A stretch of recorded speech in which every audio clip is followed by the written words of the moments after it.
नमस्कार। आज हम जिस कहानी पर बात करने वाले हैं ना, वो कोई आम कहानी नहीं है।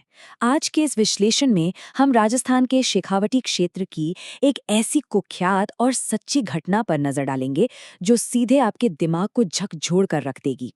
ये धोखे, बेतहाशा लालच और अंधविश्वास की एक ऐसी रोंगटे खड़े कर देने वाली कहानी है जिसे सुनकर आप सोचने पर मजबूर हो जाएंगे कि आखिर इंसान का दिमाग काम कैसे करता है। अब आप ही सोचिए, एक ऐसा इंसान जिसके पास सब कुछ है, मान सम्मान है, करोड़ों की दौलत है, वो अपना सब कुछ बस एक ही झट्टे में कैसे खो सकता है। मतलब ये सोचना भी अजीब लगता है ना। हम अक्सर ये मानते हैं कि जो लोग बहुत लॉजिकल या तार्किक होते हैं वो आसानी से नहीं भटकते, लेकिन ये मामला साबित करता है कि जब बात बिना मेहनत की दौलत की हो, जब लालच हावी हो जाए, तो अच्छे अच्छे समझदार लोगों की तर्क शक्ति कैसे पूरी तरह से शटडाउन हो जाती है। तो चलिए सबसे पहले बात करते हैं उस इंसान की जिसके इर्द गिर्द ये पूरी कहानी घूमती है। एक बेहद समृद्ध व्यापारी। इनका नाम था रेलाराम मदारिया। ये राजस्थान के चूरू जिले में सुजानगढ़ इलाके के रहने वाले थे।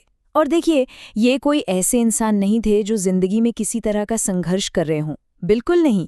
इसके विपरीत ये अपने इलाके के बहुत ही सम्मानित और रईस कपड़ा व्यापारी थे। समाज में उनकी एक अलग ही हैसियत थी। उनका अच्छा खासा जमा हुआ बिजनेस था और पैसों की तो खैर कोई कमी थी ही नहीं। अब यहाँ सबसे बड़ी हैरानी की बात देखिए। एक तरफ उनकी बिल्कुल साफ और सॉलिड जमीनी हकीकत थी, एक स्टेबल कपड़ा व्यापार जो उन्होंने खुद अपनी मेहनत से खड़ा किया था। और दूसरी तरफ थी एक बिल्कुल ही बेतुकी और तर्कहीन कल्पना, रातों रात अमीर बनने का जादू और पैसों को चमत्कारी तरीके से कई गुना बढ़ाने की चाहत। ये कितनी बड़ी विडंबना है कि जो इंसान सालों से व्यापार के नियम समझता था, वो अचानक से एक असंभव सपने पर अपना सब कुछ दांव पर लगाने को तैयार हो गया। और यहीं से एंट्री होती है हमारी कहानी के विलेन की, और बिछना शुरू होता है तांत्रिक का जाल। उस तांत्रिक ने रेलाराम जी से एक ऐसा दावा किया जो सुनने में तो बिल्कुल किसी फिल्म की तरह लगता है।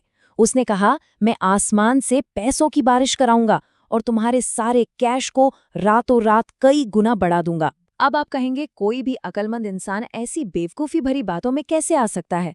लेकिन यही तो ह्यूमन साइकोलॉजी है। ये दावा सीधा इंसान की उस कमजोरी पर चोट करता है जहां वो बिना कुछ किए रातों रात छप्पर फाड़ के पैसा कमाना चाहता है। यहीं पर काम आता है अंधविश्वास। देखिए, अंधविश्वास का मतलब सिर्फ भूत प्रेत की कहानियों तक सीमित नहीं होता। ये एक ऐसा अंधा विश्वास है जो आपके दिमाग के सोचने समझने वाले हिस्से को पूरी तरह से बाईपास कर देता है। और जब इस चमत्कार की उम्मीद को लालच की हवा मिलती है ना, तो सबसे तेज और चतुर इंसान का दिमाग भी एकदम सुन पड़ जाता है। और फिर शुरू होता है वो खतरनाक खेल, एक गुप्त अनुष्ठान। उस तांत्रिक ने बड़ी ही चालाकी से अपने इस फ्रॉड को अंजाम दिया। सबसे पहला स्टेप, उसने शर्त रखी कि ये अनुष्ठान बिल्कुल सीक्रेट रहना चाहिए, कानो कान किसी को खबर ना हो, ताकि कोई बाहर वाला उन्हें रोक ना सके। दूसरा स्टेप, भारी मात्रा में करोड़ों रुपए का कैश इकट्ठा करना।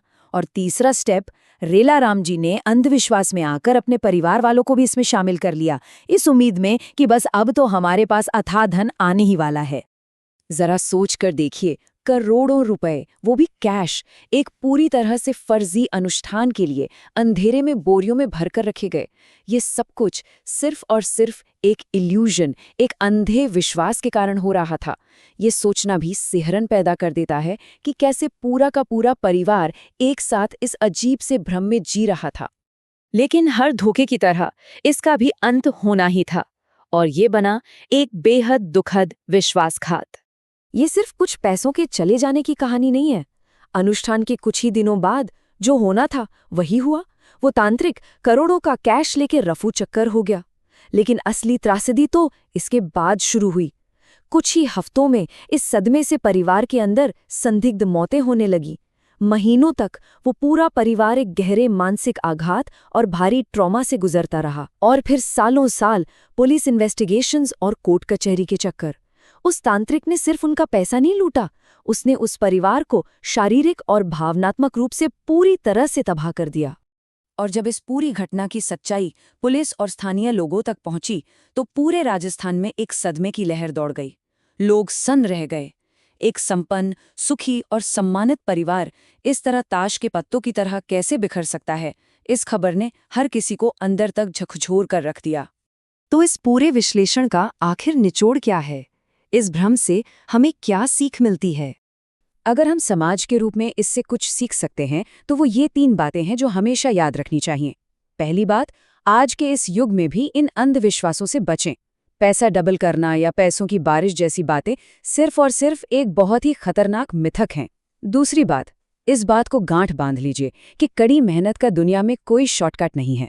और तीसरी सबसे अहम बात, अगर कोई भी आपसे कोई चमत्कार करने के नाम पर आपकी मेहनत की कमाई या जमा पूंजी मांगता है ना, तो सतर्क हो जाइए, क्योंकि वो सिर्फ एक ठग है और कुछ नहीं।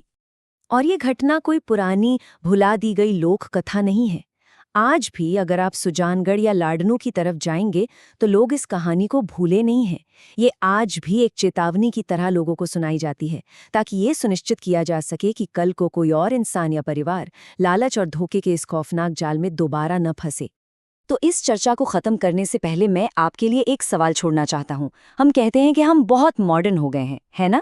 लेकिन क्या आधुनिक समाज सच में इन अंधविश्वासी जालों से आगे बढ़ चुका है, या फिर रातों रात अमीर बनने का वो लालच आज भी हमारे सोचने समझने की ताकत को अंधा कर देता है? जरा सोचिएगा इस बारे में। इस विश्लेषण से जुड़ने के लिए आपका बहुत बहुत शुक्रिया।